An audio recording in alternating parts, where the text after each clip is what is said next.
믿음의 사람으로서 복음의 기초를 다질 수 있다. 그만큼 중요한 준비가 없습니다. 하나님은 믿는 자들이 가장 복음에 대한 올바른 이해, 복음의 기초가 든든히 세워져서 어떤 부분에서도 흔들리지 않는 그런 속사람이 강해지고 또 터가 굳어지는 그런 축복을 누리길 원하십니다. 오늘도 말씀 속에 세워지고 또 그리스도의 언약을 붙잡는 축복의 사람들이 되시기를 주 예수 그리스도 이름으로 축원드립니다. 오늘은 마태복음 27장 57절부터 61절에 나오는 짧지만 예수님의 죽으심 이후 장사 지내는 장례에 대한 부분들이 나옵니다. 아무도 나서지 않을 것 같았는데 하나님은 예수님의 그 장례를, 그리스도의 장례를 준비하셨습니다. 이사야 53장 9절에 그리스도께서 부자의 무덤에 장사될 거라고 한 것처럼 아리마대 부자 요셉이라는 사람을 준비하시고 그를 얌전하게 표 안 나게 있게 하셨다가 이 시점에 당당히 빌라도에 가서 시체를 요구하고 그래서 장례를 치르는 모습이 나옵니다. 이때 니고데모도 같이 함께 예수님의 장례를 준비한 부분이 나오는데요. 우리가 이것을 통하여 우리가 중요한 순간에 주님께 쓰임받는 것, 또한 예수님의 죽으심이 우리를 위한 완전한 죽음임을 알게 되기를 바랍니다. 자, 이제 말씀 보겠습니다. 57절입니다. 저물었을 때에 아리마대의 부자 요셉이라 하는 사람이 왔으니 그도 예수의 제자라.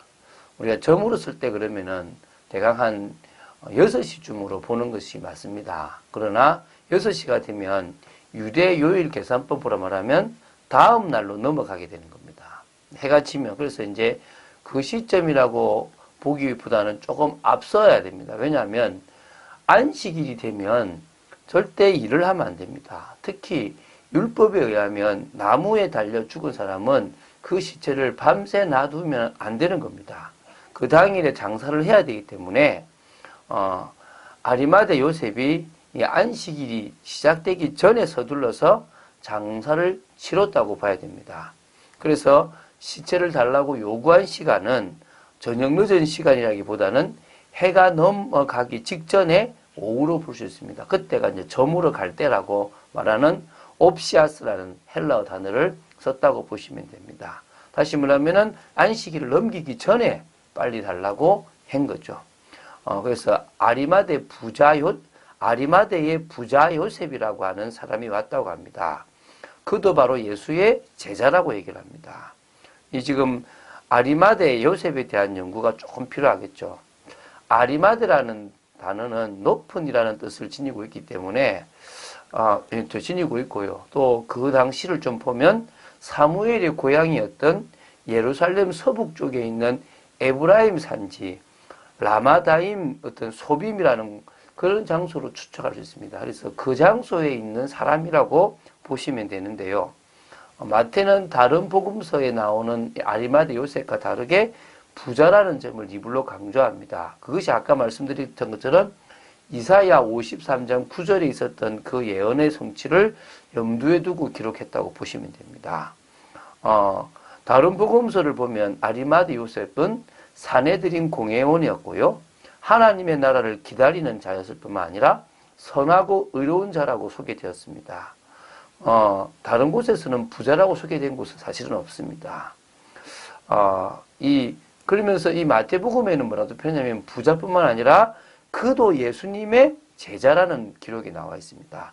직접적으로 따라다녔지는 않은 것 같습니다. 그러나 예수님을 마음속으로 믿고 또 그 중심에 있었던, 그래서 예수님의 시체를 장사할 수 있었던 인물이라고 보시면 될 것 같습니다.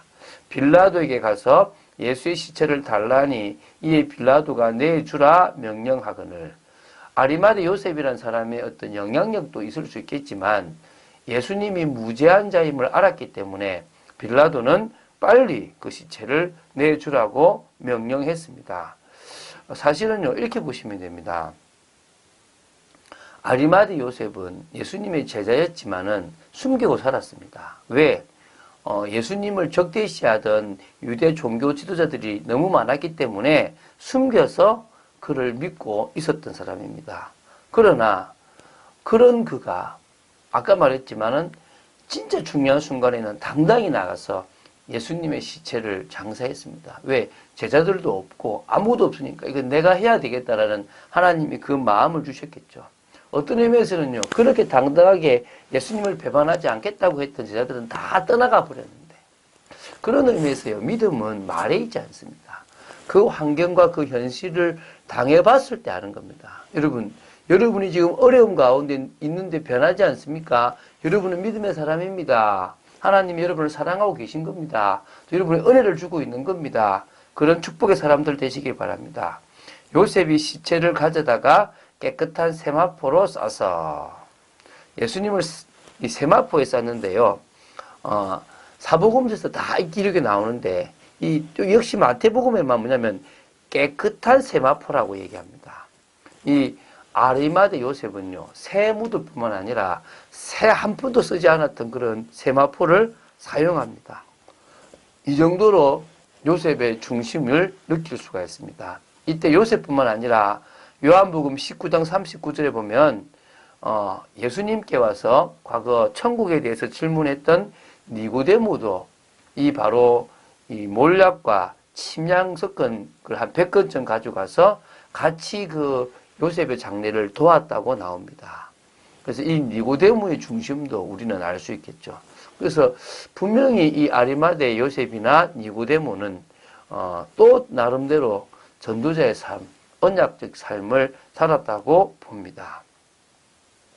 바위 속에 판 자기 새 무덤에 넣어두고 큰 돌을 굴려 무덤 문에 놓고 가니, 아리마대 요셉은요, 자기가 앞으로 죽은 후에 묻히려고 미리 파둔, 이게 이제 무덤이요, 돌을 파는 겁니다. 석회암 돌을 파거든요. 그냥 쉽게 팔 수 있는 건 아니지만, 그러나 어렵지 않고 쉽게 좀 팔 수 있어요. 여러분, 요르단에 가면 페트라라는 곳이 있습니다. 페트라가 바위라는 뜻인데요.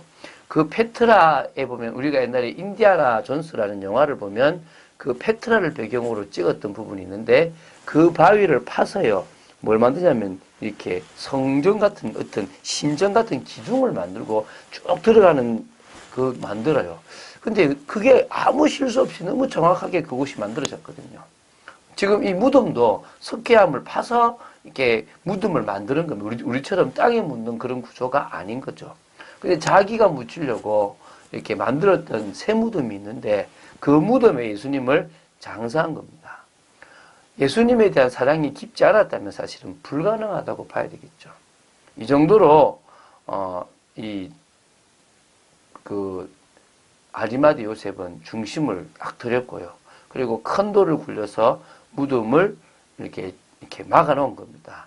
그래서 이 큰 돌을 굴렸다는 부분도 마태복음에만 이 표현이 나옵니다.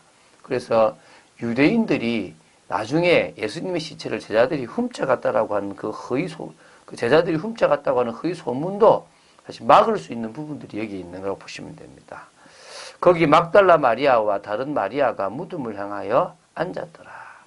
끝까지 그 장사되는 모습을 지켜봤던 여인들이 있었다는 거죠. 여러분, 우리는 변함없이 끝까지 주님이 원하시는 그 믿음의 사람으로 서야 될 줄로 믿습니다. 그러기 위해서 우리는 든든한 복음의 기초를 다져야 됩니다. 어제도 제가 법무부에 가서 복음의 기초에 대해서 왜 예수를 믿어야 되는가에 대한 부분들을 좀 이야기했고요. 또 하나님께서 우리에게 구원이라는 이 어마어마한 걸 주신 이유를 알아가는 것이 신앙생활이라는 부분들을 나누었거든요. 십몇 년을 교회 다녔던 안수 집사님인데 너무 명쾌해서 답이 되었다는 말씀을 하더라고요. 여러분, 우리가 답 없이 신앙생활을 하는 것은 참 어리석습니다. 여러분에게 신앙생활에 참된 이유가 발견되어지고 복음의 기초가 사실적으로 내어져서 각인 뿌리 체질이 반드시 되어지는 축복의 사람들 되시기를 바랍니다.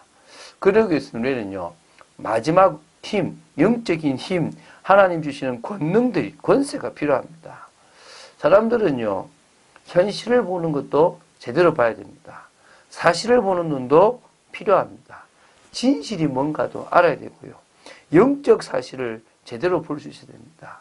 그러면요, 하나님께서 우리에게 주신 중요한 많은 것들을 우리는요, 발견할 수가 있습니다. 우리가 잘못 보거든요. 허상을 보고 환경을 보고 틀린 걸 보다 보니까 우리는 이런 중요한 하나님의 축복을 누릴 수가 없는 거죠. 위에서 하나님이 내리신 그 힘이 바로 권세입니다. 그 권세를 우리가 제대로 사용한다면 하나님이 원하시는 축복, 하나님의 나를 이룬 축복을 누릴 줄로 믿습니다. 그런 응답의 여러분 되시기 바랍니다. 하나님께서 분명히 우리를 통하여 새 일을 시작하실 것입니다. 오늘 걸음걸음도 그런 축복의 걸음 되시기를 주 예수 그리스도 이름으로 축원드립니다. 예수님께서 우리를 위하여 죽으시고 하나님께서는 그 예수님을 위한 중요한 무덤까지 모든 것을 다 준비하셨는 줄로 믿습니다. 여호와 일의 하나님을 고백합니다. 하나님은 우리의 일평생을 다 책임지신 완전한 분이심을 고백합니다. 흔들리지 않기를 바라며 또한 중요한 일에 쓰임받는 믿음의 사람으로 저희들이 세워지기를 원합니다. 역사하여 주시옵소서, 은혜를 내려 주시옵소서, 흔들림 없이 나아가는 저희들 되기 원하며 하나님 주신 권능, 위에서부터 주신 그 권세를 가지고 저희들이 하나님 나라를 이루는 축복의 사람들이 되어지기를 간절히 소원합니다. 역사하여 주시옵소서. 주 예수 그리스도 이름으로 기도드립니다. 아멘.